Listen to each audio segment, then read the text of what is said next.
Assalamualaikum warahmatullahi wabarakatuh. Hai semuanya, halo hai. Sebelumnya izinkan saya perkenalkan diri saya untuk bapak-bapak, ibu-ibu, adik-adik, kakak-kakak, dan penonton sekalian.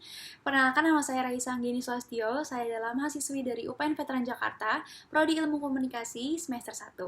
Nah, saat ini saya ingin mewakilkan generasi milenial untuk menyuarakan pentingnya edukasi perhutanan, khususnya di Indonesia sebagai elemen di dalam kehidupan kita.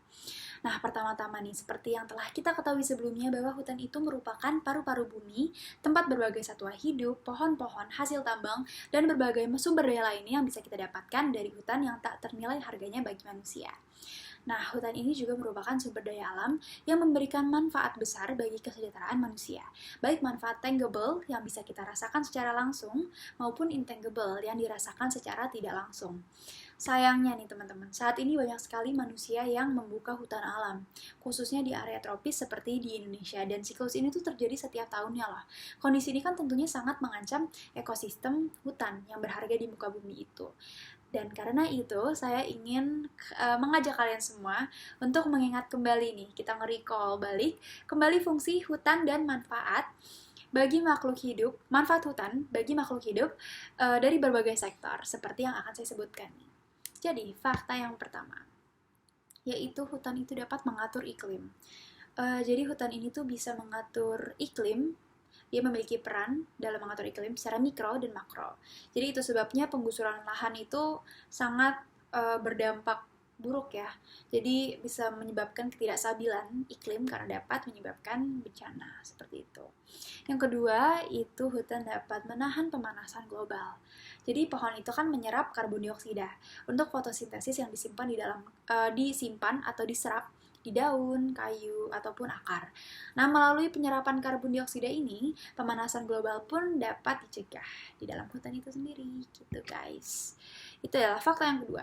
Dan fakta yang selanjutnya nih, yang ketiga.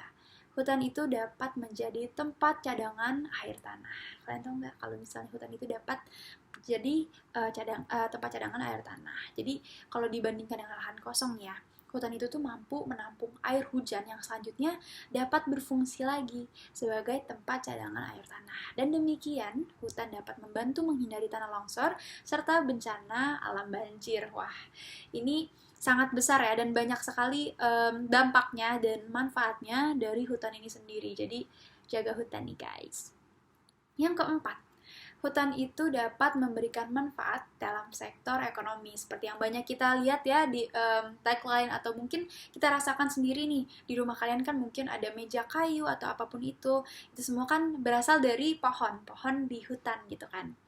Tapi dalam catatannya, jika kita betul-betul ingin memproses dalam pemanfaatan hutan dalam sektor ekonomi, itu dalam catatan secukupnya dan sebijak-bijaknya kita memanfaatkan hutan itu sendiri. Karena sekali lagi, apapun yang berlebihan itu pasti akan berdampak buruk bagi hutan dan juga kesehatan manusia itu sendiri. Jadi bagaimana kalau misalnya penggusuran lahan atau apapun itu bisa menyebabkan kebakaran hutan, itu kan juga akan berdampak dan akan rugi di kehidupan kita sendiri gitu. Jadi dalam catatan semua secukupnya dalam memanfaatkan gitu guys.